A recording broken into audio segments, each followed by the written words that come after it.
This is this is a corrupt column by the corrupt Karen Brady, who is completely absolute personification of everything corrupt that is going on in Britain, and she's at the center of so many corrupt enterprises. It is not by accident that she is given this platform by the Murdoch scum.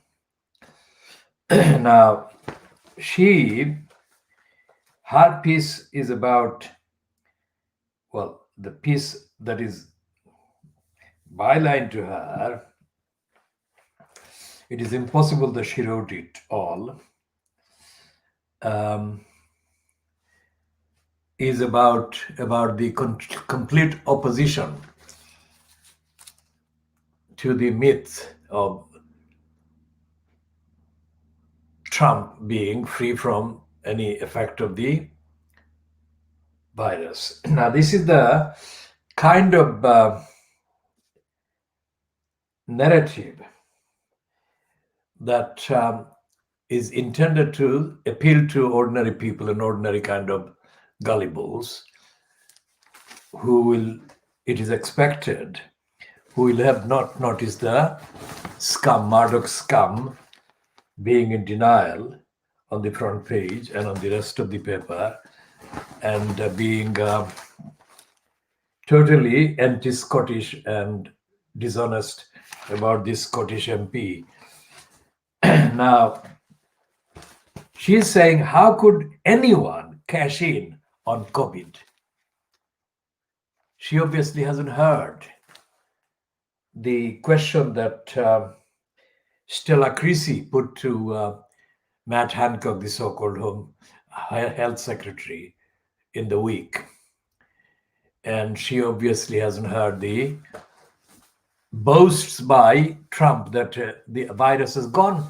He has defeated the virus.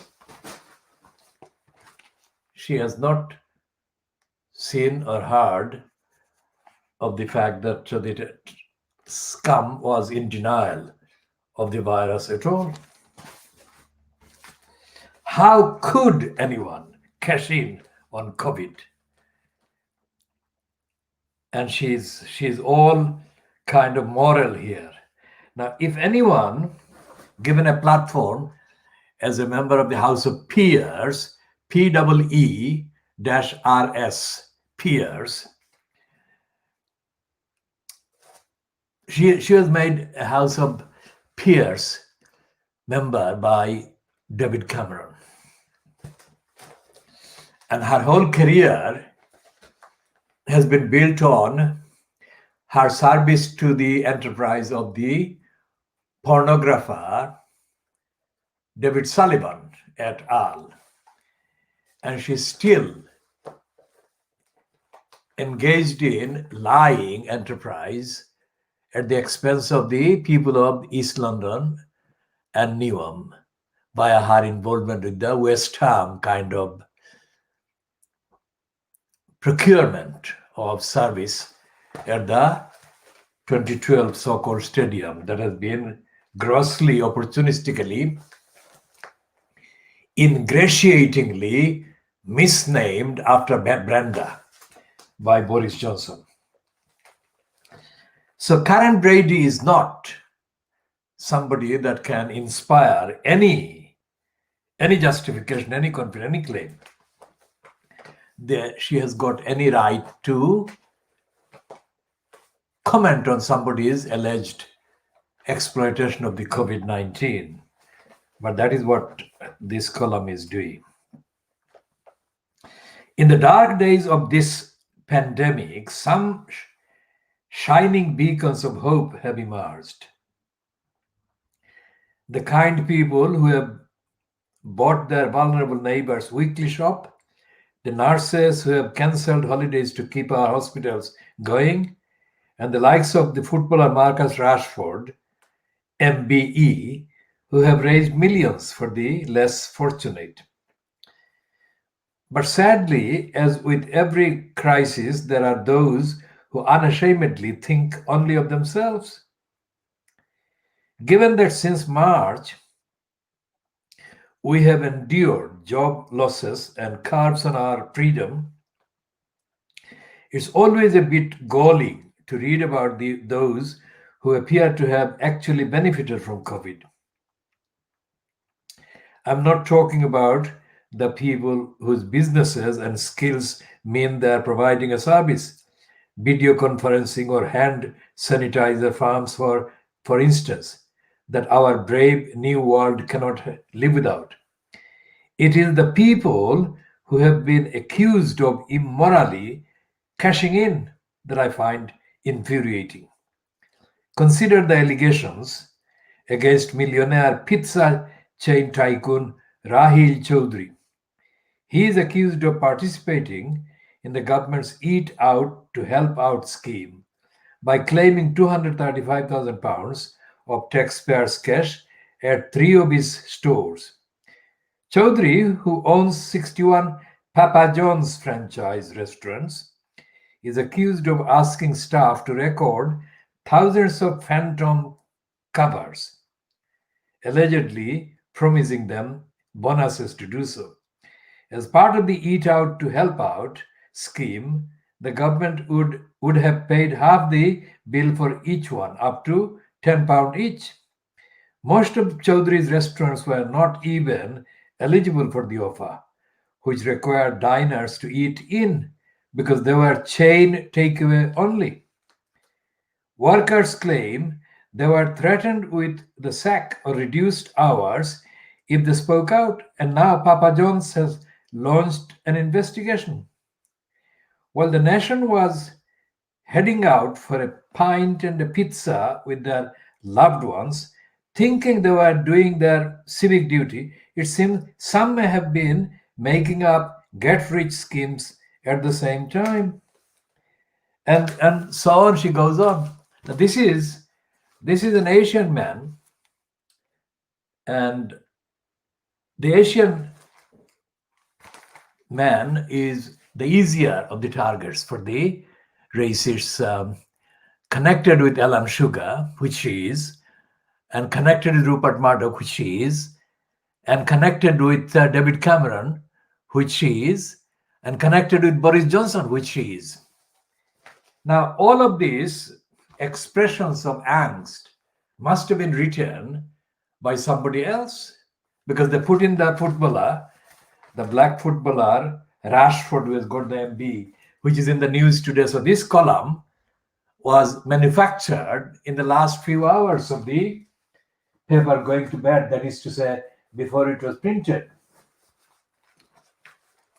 Now, there is no sign whatsoever that billions and billions of pounds have been stolen via the conservative scheme that Rishi Sunak unfurled.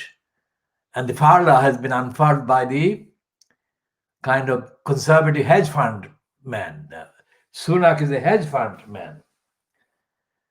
So there is no mention of that. There is no allegations whatsoever about any of the billions that have been stolen by Karen Brady. There is no mention by Karen Brady of the billions stolen. And there is this suitable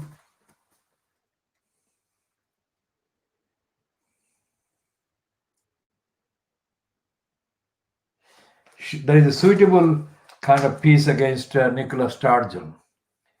I mean, Karen Brady is not, most certainly is not an intelligent person of the standard that would be needed to be found in her abilities if she were to be treated as a commentator of the kind of platforms nationally distributed. But she is a part of the exhibitions, and she has been an instrument of the right-wing, racist, reactionary, corrupt business kind of narrative and agenda. No wonder that her column, so-called, hasn't got any space for exposing the biggest liar on the planet Earth now, which is Donald Trump, who is in denial of COVID. So if anyone is exploiting anything about COVID, it is Donald Trump. But she hasn't got any time for that. She has got time to pillory an Asian man against whom there have been allegations. She does say that. She doesn't say that he has been tried and found guilty in any court. That is the point. Now, here is the rare piece in the Sunday People, which is published by the Mirror Group, which is supposedly commercial rivals to the Murdoch titles, but not political rivals. And they've got this one, which we have commented on in our kind of blog or social kind of media accounts. Now, this one is about the north of England.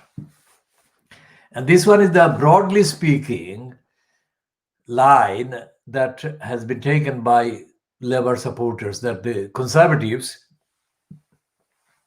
lied to the Labour supporting North, and they have been showing the hostility and bias against the North in their various measures taken under the COVID. So as the North faces up to tough new lockdown measures, Boris is turning into the new Maggie. That is what they're saying. And as part of that, they are also running a think piece byline to Angela Rayner. Remember, Angela Rayner is the one that has been featured in the Murdoch's Come on Sunday in the typical way about adultery and leaving her husband, and now being with the person who is the fellow MP who led her campaign to become deputy leader.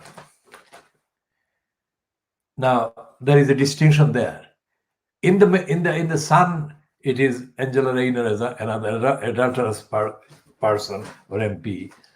And in the People, she is a thinking, thoughtful, campaigning Northern MP and deputy leader of the Labour Party, where her piece is headline, treating us with disdain.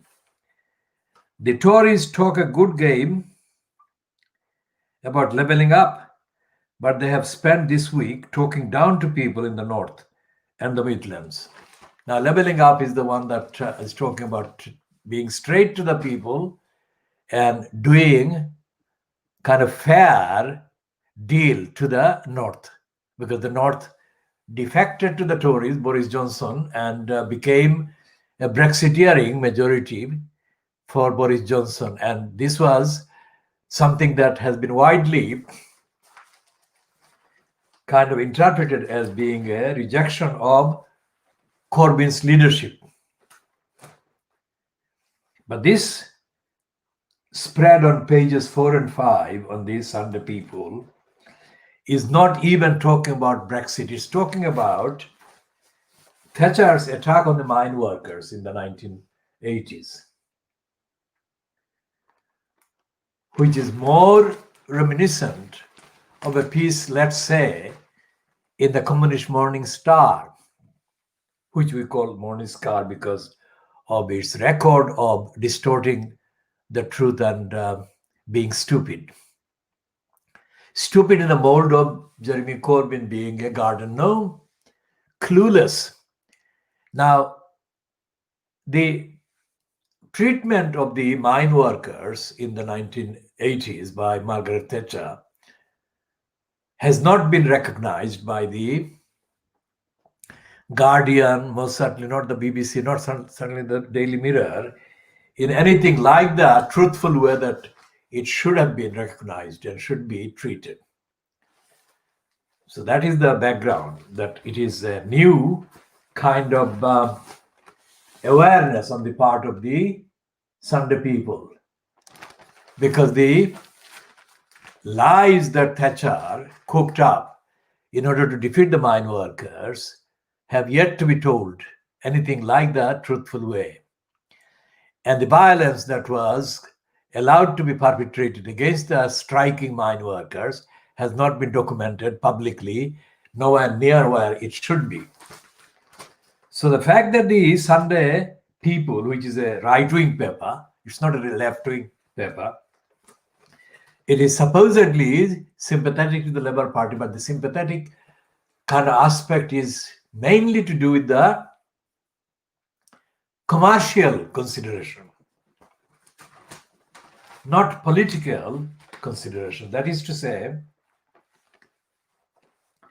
that if they are aligned to the Labour Party, and the Labour Party meaning right-wing Labour Party or centrist Labour Party, then the Labour Party supporters would be their kind of customers, subsidize them as buyers of their paper.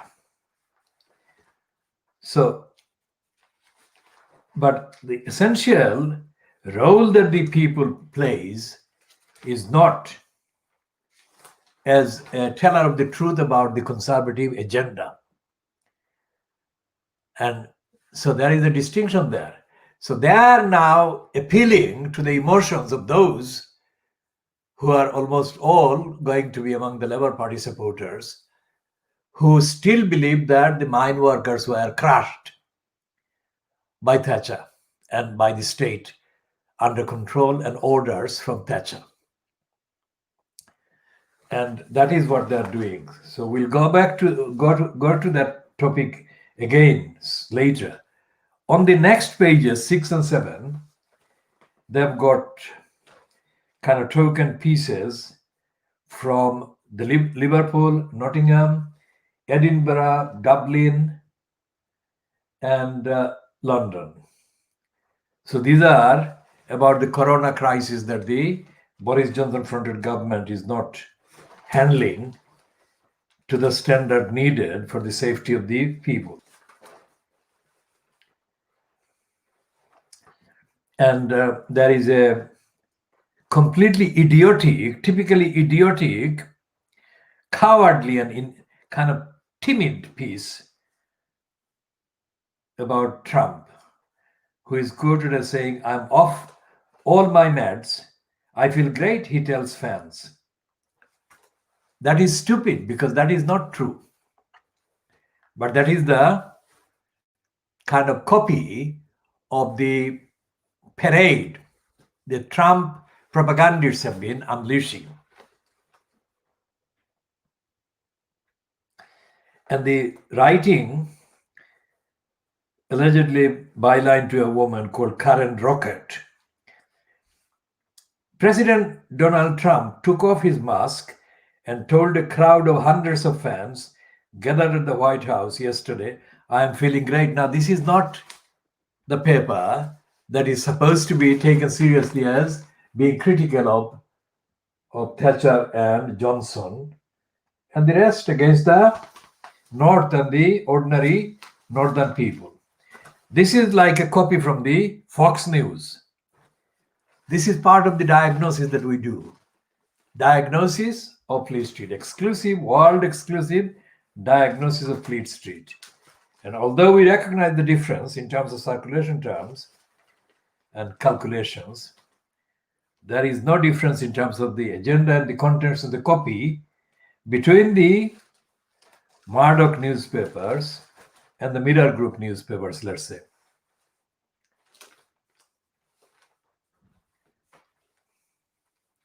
And there is a typical piece by Rosina Alin Khan, is a columnist. And she's standing in for their columnist, Kiar Madhu, Kiar Muddy, who is away apparently. And Rosina Alin Khan is a medical doctor, and she has been given this spot where she's talking about mental health in the crisis. And there is a small piece in her column, guest column that is, which is headlined, "Trump rule has been a sickener. I'm no fan of Trump, and I hope he's removed from the White House next month. His refusal to denounce white supremacists is really damaging and worrying. And I heard him talk about free healthcare as if it's morally corrupt and institutionally wrong. It baffles me. Healthcare should always be free at point of use. The quality of treatment should never depend on wealth, which is why I love our NHS and will always fight for it. Now, obviously, Rosina Alan Khan, being a practicing doctor, cannot say anything other than she loves the NHS. I remind Rosina Alan Khan that the NHS that she is painting is NHS of ideal, not of practice. And the NHS is only delivering the ideal that she is now celebrating to about 5%. 95% of the time, the NHS is not delivering the ideal. And that should be the objective, to fill the 95% gap and make it 100% accord with the ideal and provide the service at the point of need, not use. Use is a very crafty word that Rosina Alan Khan has used there. Use can depend on the decision made to make it available to any restricted number of users. So need is the one that should drive the criteria.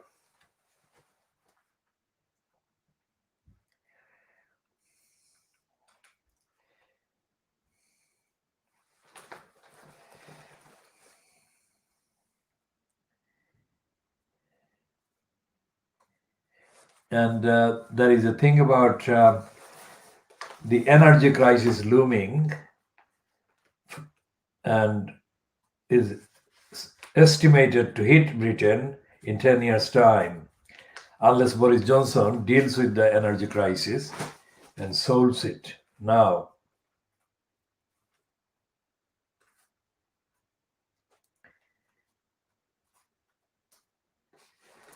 And there are 2 pages dedicated to the romance or romantic life of Phil Collins, pages 20 and 21. And there is a piece promoting Priti Patel and mildly criticizing the pedophiles platform that is Facebook.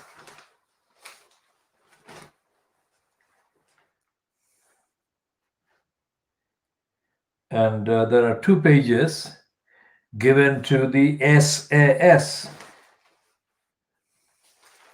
That is a secret service in this country, Special Air Services. So the Sunday People, despite the headline, is a complete disastrous disappointment inside, because it doesn't give the actual data, it doesn't give the details, it doesn't give the kind of breakdown, and it doesn't have anything remotely similar to what Stella Creasy put to Matt Hancock.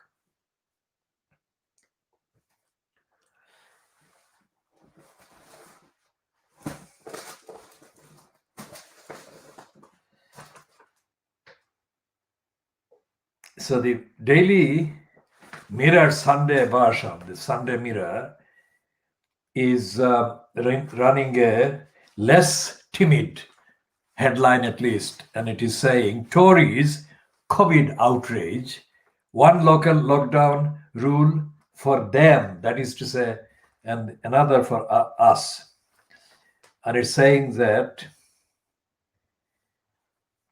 27 per 100,000 people cases when Bolton was locked down, and 81 per 100,000 in Boris Johnson's Hillingdon seat, which wasn't locked down. 74 per 100,000 in Finance Minister Rishi Sunak's constituency in Richmond, Yorkshire, and it wasn't locked down. 182 per 100,000 in Newark and Sherwood, Robert Jenrick's constituency. It wasn't locked down. And 92 per 100,000 in Gavin Williamson, the schools minister, his South Staffordshire constituency, and it wasn't locked down. That is what they're saying. They're saying it's the political editor Nigel Nelson, about whom we shall talk another time. Top Tories are today accused of dodging lockdowns in their own backyards. While the North is hit by tight restrictions, Boris Johnson and his minister cronies are doing nothing about soaring COVID-19 cases in their own constituencies.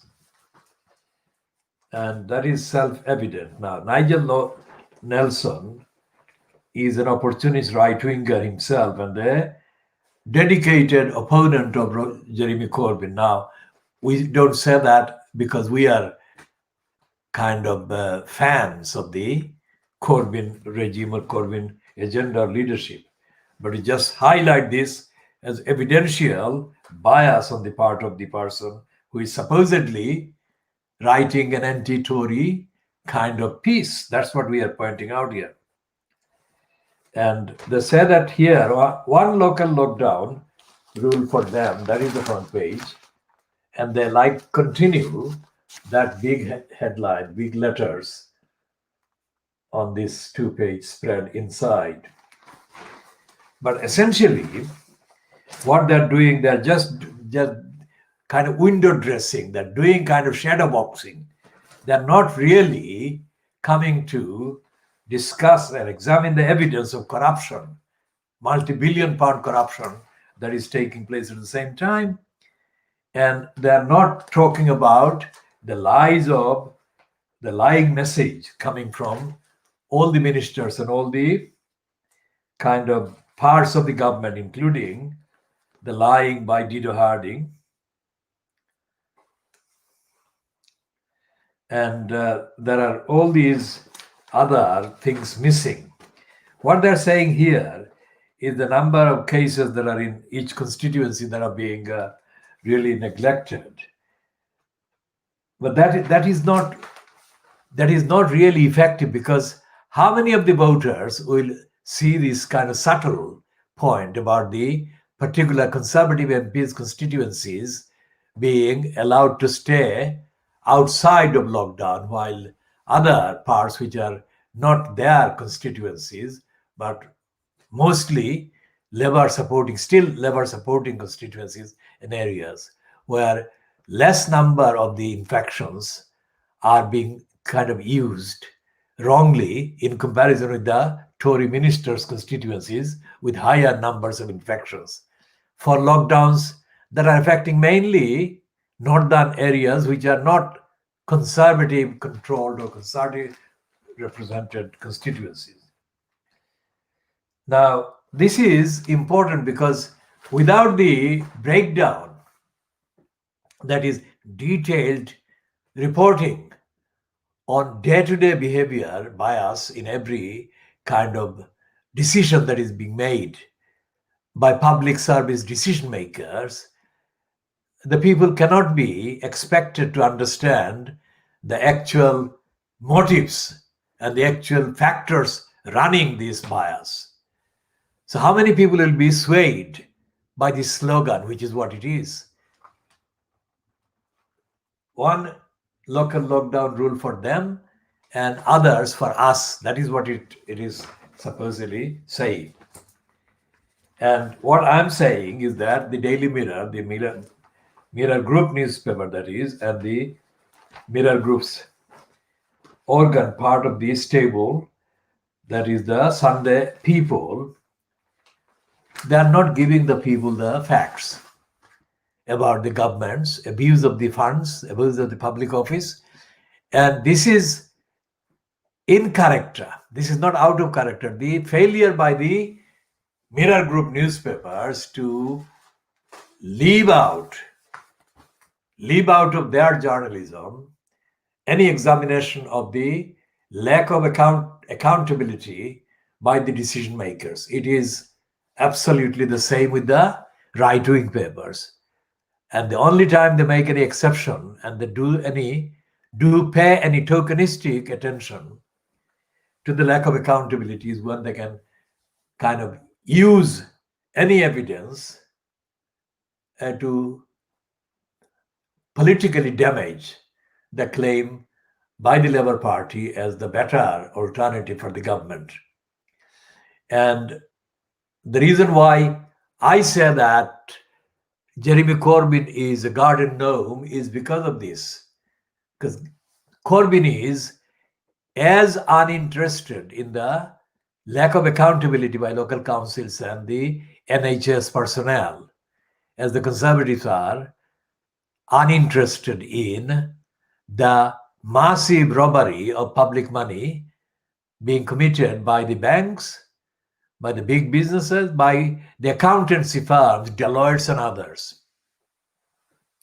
So where do the people go and where is the actual voice of democracy and accountability and towards safety of public life and in public life? There is no medium available, and the exchanges that take place on so-called PMQs, Prime Minister's questions, these exchanges they do more damage to the claims for accountability than they do to the claims for the status quo and the lack of accountancy and accountability. Because, for example, the one exchange between so-called Prime Minister Boris Johnson and the so-called opposition leader Keir Starmer. Keir Hardie is the name of the founder. This is a wrong Keir anyway. So Keir Starmer asked him a question about the numbers, which is not a difficult thing to ask Johnson. And Johnson said that Starmer says one thing in 1 week and another thing another week.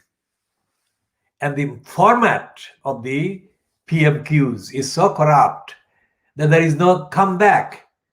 I mean, if the Prime Minister, so-called, gives a disastrously toxic, dishonest, and untruthful answer, then the questioner, whoever that is, whether the leader of the opposition or another MP, cannot then automatically come back to correct any additional lie and untruth that the Prime Minister kind of delivered in his non-reply. So while the system, the format continues in place, why not look for the evidence of this kind of discussion in the papers? There is none. There is none in the papers. And there is none outside. There is none on the television. And quite apart from the other things that are wrong, there is this piece about the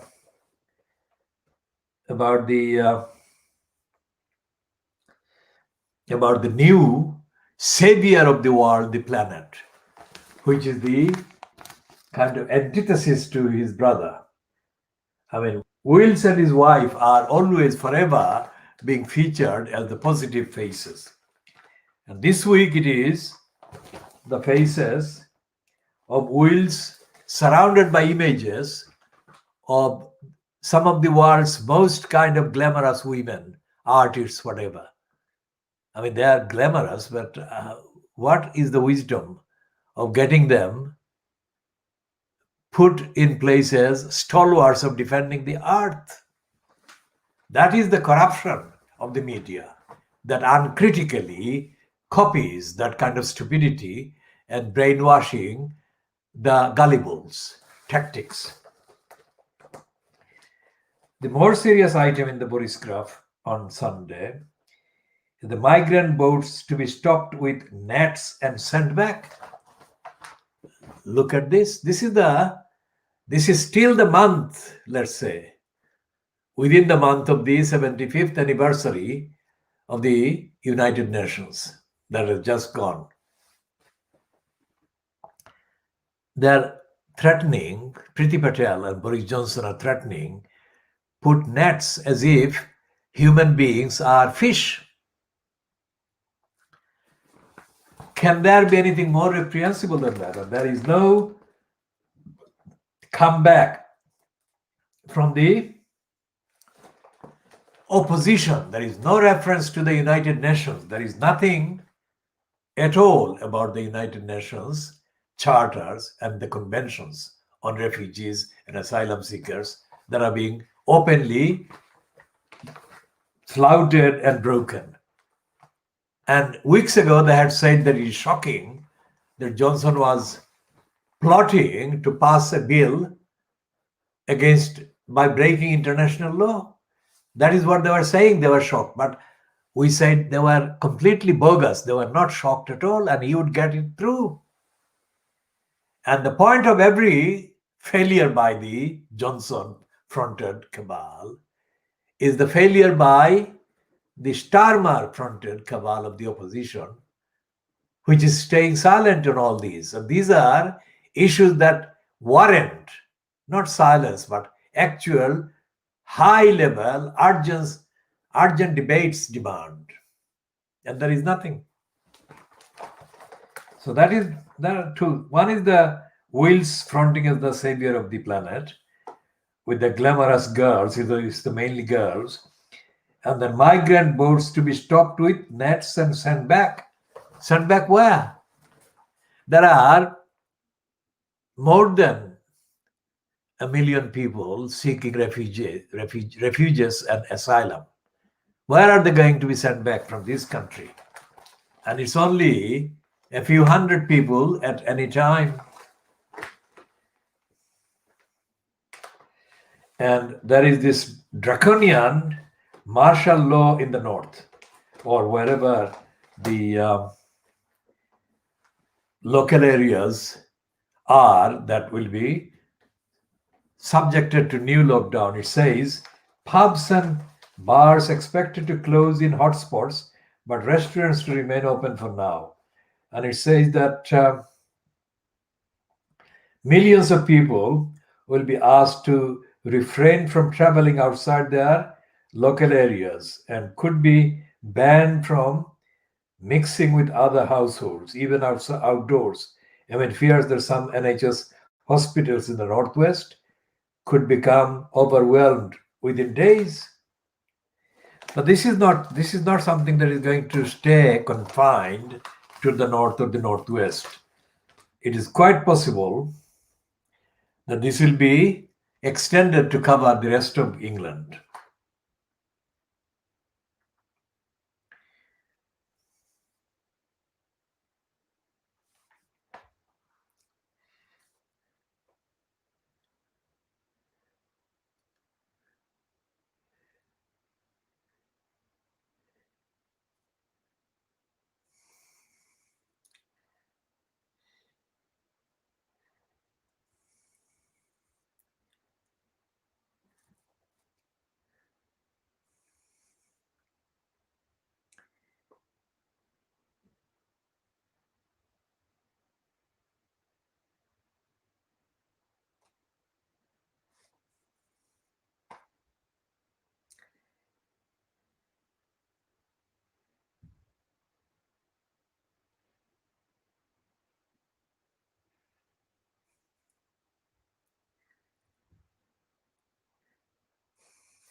So the Daily Boris Graph, Sunday version, is doing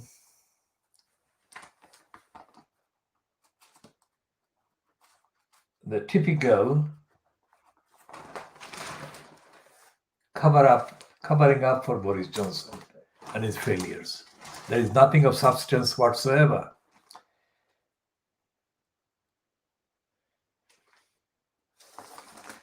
And there is a perverted piece in the Sunday Boris Graph which blames Jimmy Oliver and his Labour MP pals who want to tax the poor to subsidize the rich, which is completely perverted. It is not true, and it cannot be true, but it can be served as a kind of propaganda thing with which to beat the opposition. The opposition doesn't need any beating. It is already kind of in perennial surrender mode. And this headline is again contradictory. These are columns by three women on the same page, Sunday comment.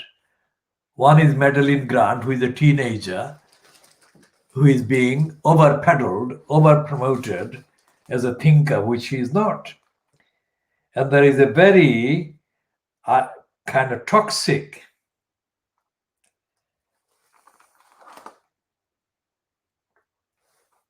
Julie Barchil. I mean, she has traveled a lot. I mean, she is the kind of original, if you like, racist on Fleet Street. After Jean Rook,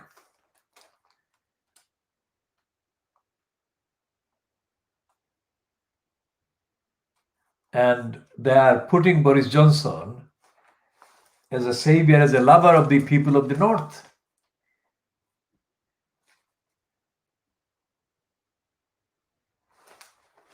And there is a lot of other similar kind of pieces that are completely intended to support the deniers of logic and reason. And yet this is the headline to a piece by the American right-wing reactionary racist Janet Daly.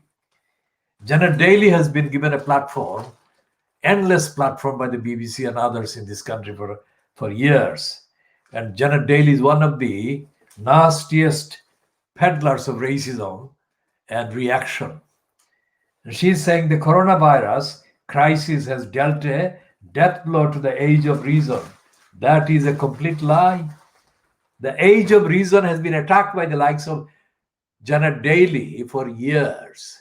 And there has been no room for any reasonable opposition to her unreasonable, reactionary, racist, warmongering propaganda platform given to anyone on the BBC or on the papers. And she has been given a permanent fixture by the Boris Graf.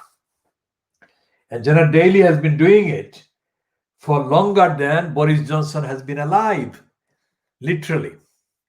So these are people that are actually kind of shielding Johnson from accountability and answerability. And that is where the danger to ordinary people and ordinary people's safety and security lies.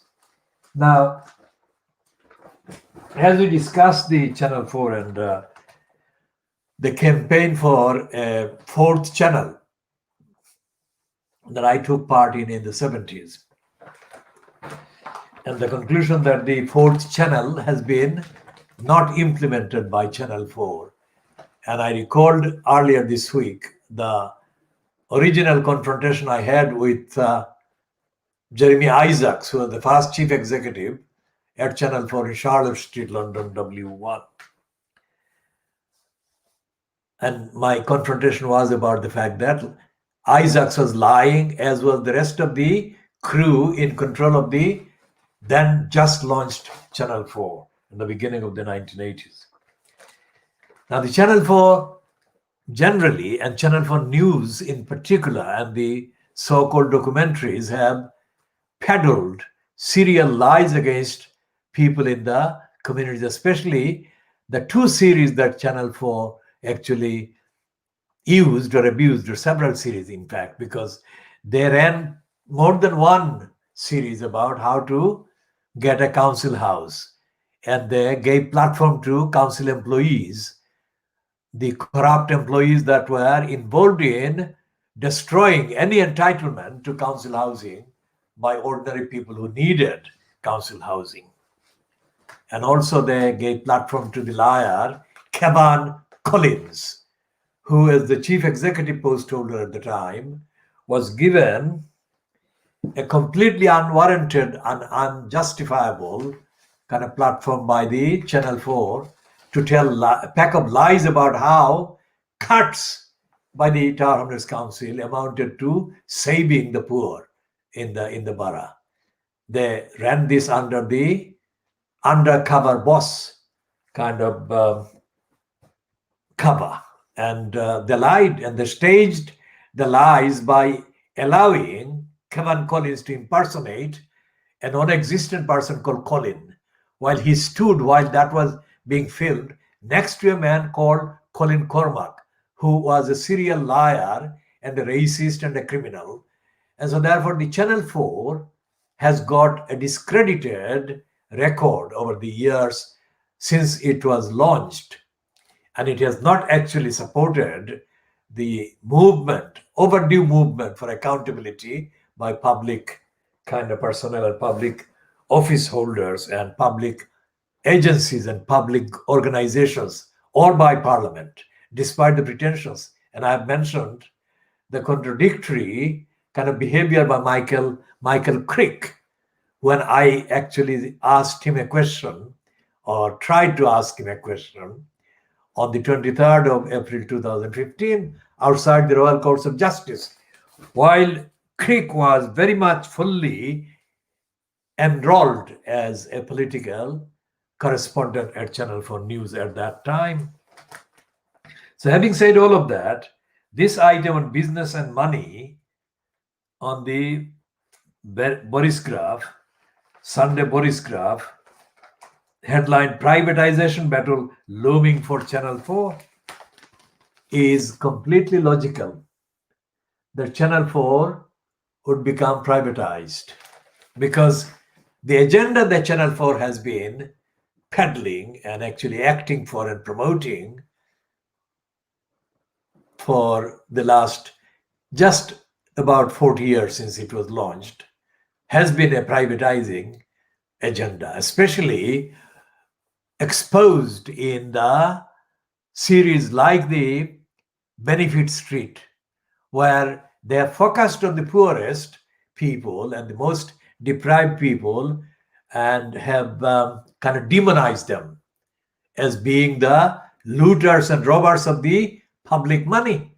That is not the case. Even if all the people in all those areas took all the money that they were alleged to have taken from the Department for Want and Poverty Creation, they still wouldn't be doing even a fraction of the robbery that is being done every week by Rishi Sunak and his hedge fund comrades and colleagues and co-looters. And the uncounted, still uncounted and beyond measure robbery that is taking place by the UK being exposed as a offshore kind of operational headquarters by some of the world's biggest crooks and criminals who launder money through the UK and the City of London. So this is not something that can actually surprise any real observer of the Channel 4. And the stunts that the stage, like the stunt the stage this week with Krishnan Gurumurthy talking about Facebook and sabotaging democracy in the USA, those stunts do not amount to even 1% of 1% of the lies that Channel 4 actually perpetrates. And so therefore, it's not something that would get much sympathy from the people who need the democratic campaigners and the victims of the robberies that need a real proper kind of channel and proper news organization. And they've got this. This is something that is very important in the context of feminism. I mean, they are parading her, and last week, or almost simultaneously, they've been parading this Nigella Lawson. These two women have got no noticeable talent or attributes to warrant this kind of promotion, except that they are apparently physically kind of attractive females. That is the point. Now, in the main paper, so-called, the Mail on Sunday is doing this one, which the Sun on Sunday has already run inside. That one on the front, on the top. The One Night Stand revelation by Tom Bauer. And we shall come to the one at the bottom, that is the one below that. Let's look at this one. What they're saying here. Complete, absolute kind of pornography. It's not even political kind of thing.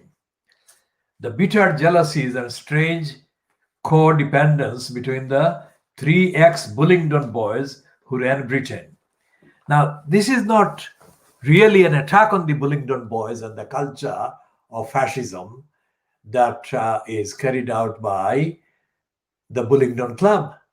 This is something completely away from that. They're not talking about it being a fascist kind of preparatory ground for the thugs and criminals that have now taken two of the most kind of powerful posts in the British government. It is completely the opposite. Boris's one night stand in Davos, a 4-letter text from Cameron, and a dust up with Osborne in a Chinese lift. What does it mean? It means nothing. It doesn't hold them accountable.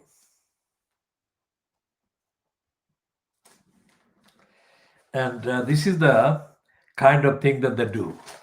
They've got pages and pages and pages on, what is this one? Page 10, 11, 12, 13.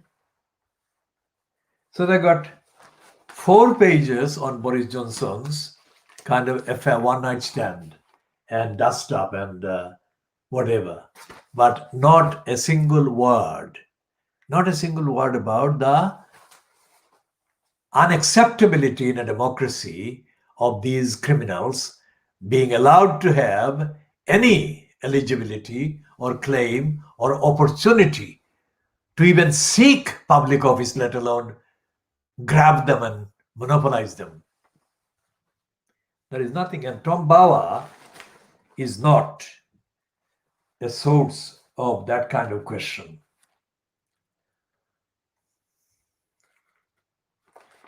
And there is a plug for the role that Priti Patel plays for the racists.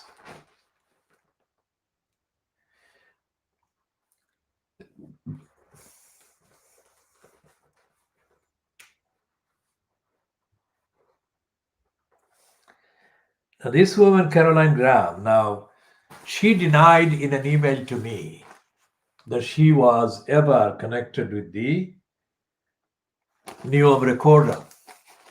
My recollection is that Caroline, who is called Graham now, had a different name, not the first name. She was Caroline, but Caroline something else, who worked at the Neom recorder in 1989 when I organized the campaign in defense of the people who had been arrested on the 15th of July 1989 in the Bethnal Green Road while protesting against the police behavior over the protests against the murders of Ismat Ali and Watir Ali. So we shall just put that as a footnote about Caroline Graham, who she actually is. But we will be tracing the actual Caroline Graham, who that is. But whatever the kind of identity of the Caroline here, this headline is the absolutely kind of rare one in the Mail on Sunday. It is about the Donald Trump denial that he has got the virus. It says, the headline says, utterly surreal. It was like watching television's The Survivor. And she's saying that Caroline Graham's view from the sofa. He is the reality TV president, but even by his standards, it was a remarkable performance. Surreally billed as a must-see on-air medical evaluation, millions of Americans tuned in to watch Donald Trump's first interview on camera since he contracted coronavirus. And the ultimate showman didn't disappoint. He boasted he was feeling really, really strong after going down with the China virus and would love to donate his antibody packed blood plasma if asked. He said he had to go to hospital because I didn't feel like the president of the US should feel. So Caroline Graham, recounting his denials, in the last paragraph she says, I was reminded of Saddam Hussein's absurd spokesman, Comical Ali, during the Iraq War, who denied the presence of US tanks in Baghdad, even as journalists watched them a few hundred yards away. America is agog with this soap opera, a 2020 version of the film The Truman Show, in which Jim Carrey's character discovers his life in a reality TV show. There are still 23 days to go until the election, and that's a long time in Trump TV land. Now, that is the nearest you can come to seeing any sign of reality and skepticism about Trump's lying. And the Mail on Sunday is saying that the Tom Bauer book is the one that everyone is talking about. And there is this swear word. After Theresa May's disastrous general election in 2017, opinion polls cast Boris as the favorite to succeed her. However, he feared that too many MPs did not trust him. Indeed, at a party a month later, David Davis told Boris openly, "You are a failure. I'll kick you in the..." There is a swear word, retorted Boris. 2 years after that conversation, Boris was prime minister.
And this is all about Boris Johnson and David Cameron and George Osborne. This is not about any accountability, anything that they have done against society, against the economy, and most certainly not anything about Boris Johnson's racism and corruption and abuse.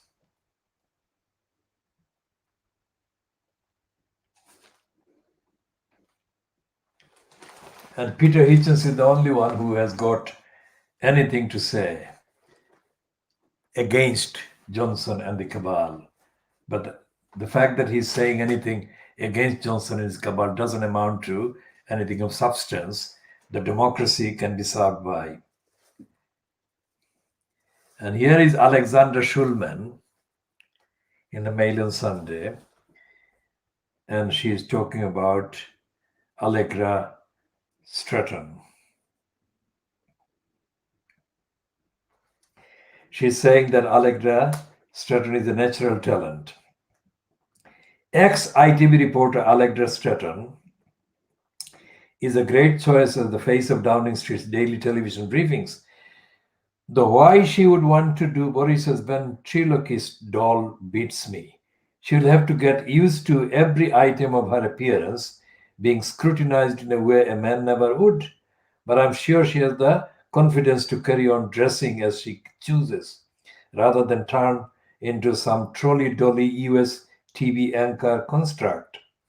Photos last week showed the 39-year-old mother of two, looking attractive and happy with tousled hair and some ethnic style earrings. I do hope that when she reaches our screens later this year, she hasn't had that lovely natural look blow dried out of her. Now she is talking about the way that Allegra Stratton is entitled to dress the way she likes. And yet she is commenting on the very dress that she appeared in last week. Talk about contradiction and stupidity. A million spent on unreliable. Why isn't she, Alexandra Schulman, instead talking about any intellectual substance that Allegra Stratton can bring to the job?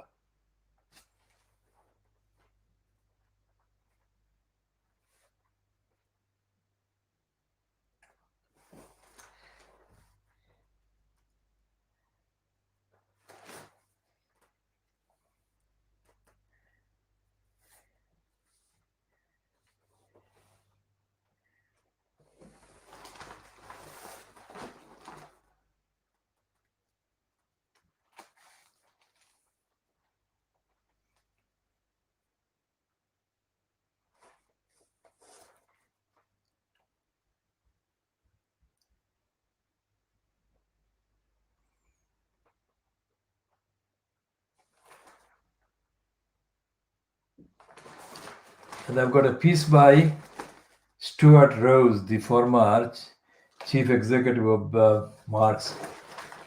What is it? Marks and Spencer, yes, against lockdown. Boris calls in the COVID vigilantes. That is the spread on pages 16 and 17.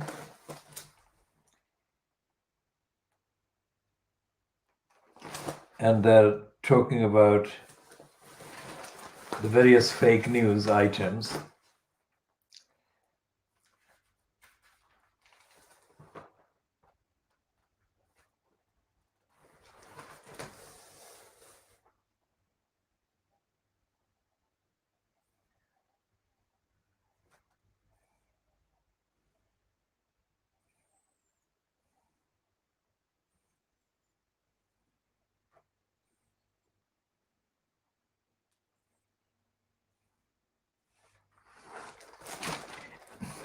And this Tom Bauer thing is a completely fabricated propaganda thing for Boris Johnson. It's not critical at all. It is promoting Boris Johnson. It's part of the propaganda. Anyone who says that it's critical is being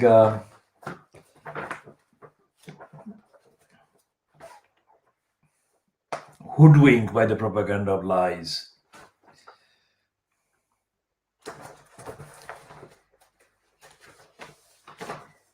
And there is June Saprong, who is absolutely contemptibly shameless in this. I don't have the luxury of being mediocre. Has she ever heard of being a mental slave? She's a mental slave. I mean, what does that make her?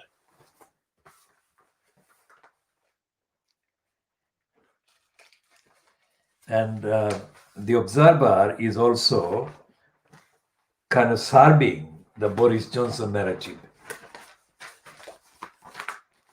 The Observer is saying that Johnson is betraying his red wall voters. They were never his red wall voters.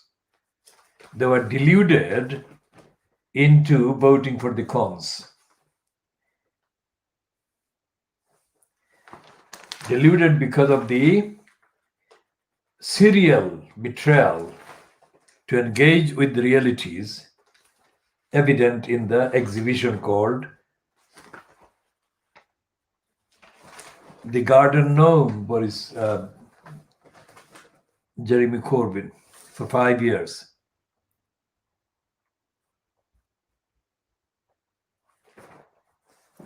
And there is this piece, there are pieces about lockdown kind of spreading fear and pessimism across the country. But what they're missing, they're leaving out is the evidence. These are the headlines, these are generic headlines, these are slogans. These are not actual evidence, they are not factual journalism, and they're not talking about the existence of the rest of the world. And they're not, the observer is not talking, just to make sure that they're not talking about the racist breaches of the law by Boris Johnson and Priti Patel. They're talking about the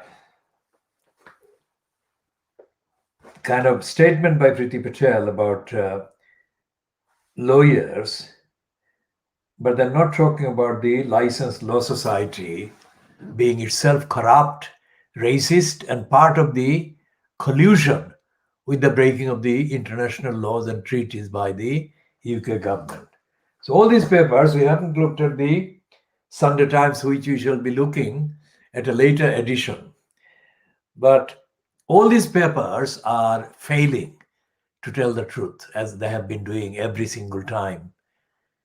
And the answer is that the newspapers are highly over-exaggerated as the media, and there must be an alternative found in order to fill the gap of telling the truth to the people on all the things that matter to people's lives, livelihoods, and safety and security in society and in the world.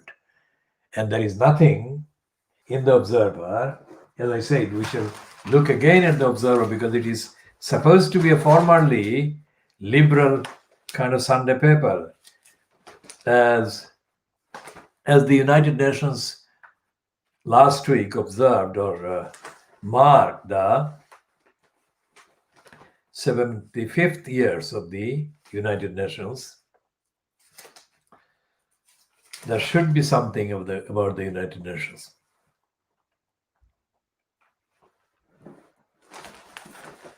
But there isn't. And the Observer has got a piece on Greta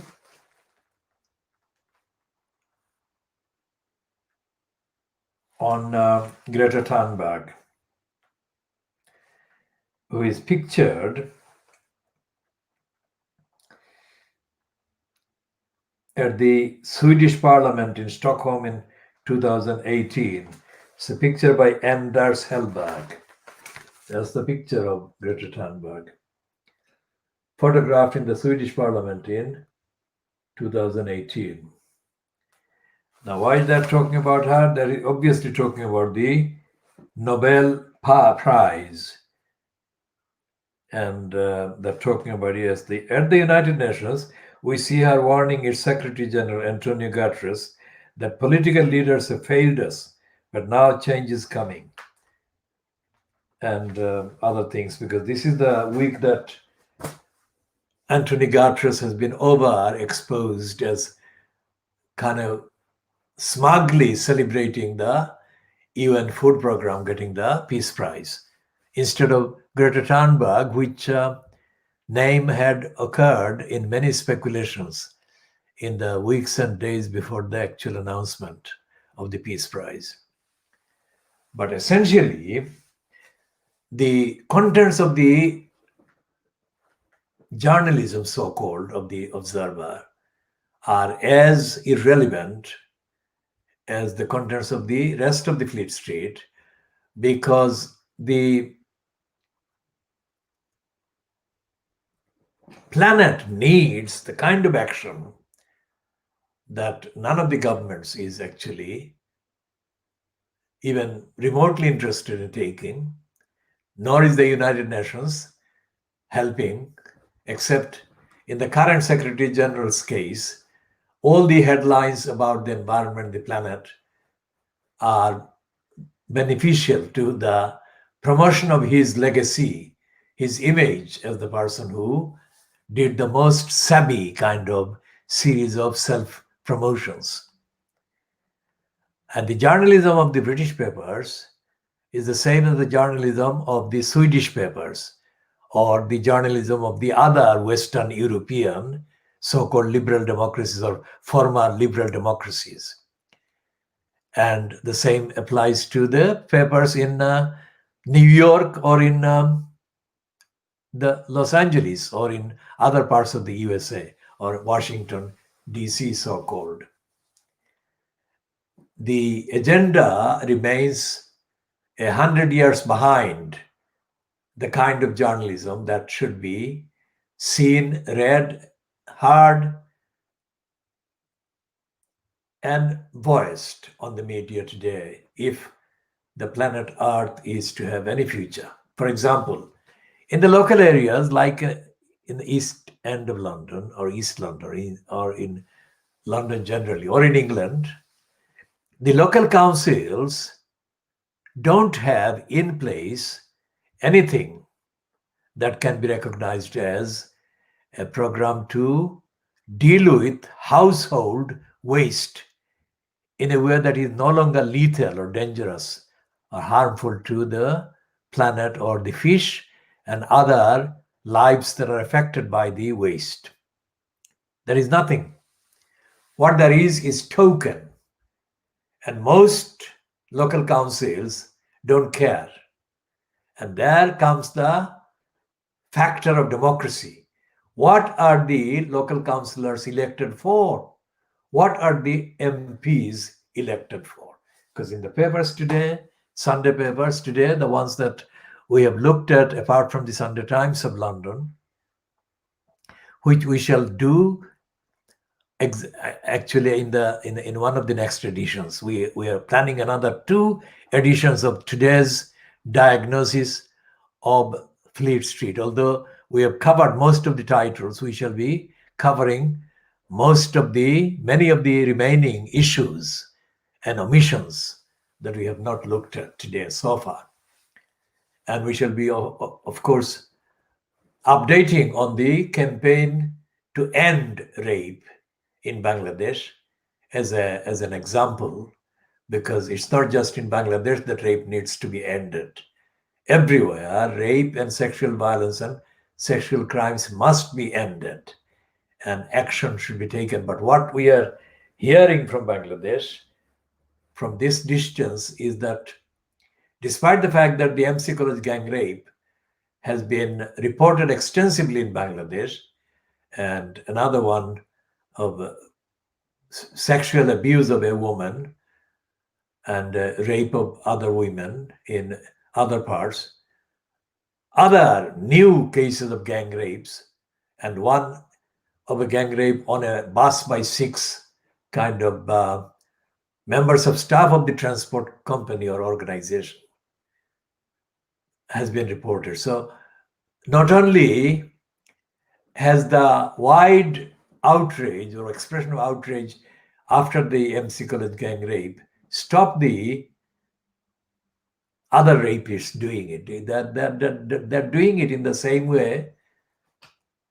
without any care. And it has been suggested by campaigners attending a meeting in the vicinity of the Bangladesh House of Parliament building, or the building that houses the so-called parliament. Bangladesh is not a democracy in any way that can be compared with any ordinary democracy. But there were people symbolically staging a protest outside it, the building. And at least one speaker said, one of the campaigning speakers said, as far as the reports we have seen so far, that the rapists and sexual criminals are emboldened by the de facto license to commit such crimes. And the license to them is given by political power in the country. So they've got impunity to commit rape, serial rape, gang rape, any other sexual violence in Bangladesh. Our focus includes the relevant recognition of the role of the political kind of impunity and power relation and the political power holders may use the rapists and the crimes as one of the ways to intimidate opposition, intimidate ordinary public, etc., etc. But in the long run, the solution to the crimes against women and sexual crime and violence and rape and similar is not to keep the discussion confined to political party or power. As a whole, the country needs to urgently pass comprehensive legislation that makes rape impossible, and the duties of the agencies that are supposed to be in charge of the due process and kind of prosecution must be spelled out without any confusion. And violence against women and sexual violence against anyone, repeat, against anyone, must be treated by the system in Bangladesh, the courts and the judiciary and all the rest of it, as unacceptable, full stop. And we shall be expanding on this in due course, but for this minute, at this time, we shall end this part B of the Khoodeelaar campaign, World Exclusive Diagnosis of the British Fleet Street, the British newspapers based in London, and what they typify and denote and represent. And of course, in context, the British political corruption and the absence of any democratic opposition in the media or in parliament. So this is the item that is ending at, what time is it? 9:58 GMT in the morning of Sunday, the 11th of October 2020, and local time 10:58 GMT. Now it's 10:59. So 09:59 GMT in the morning of Sunday, the 11th of October 2020. We shall be coming back in due course with part C.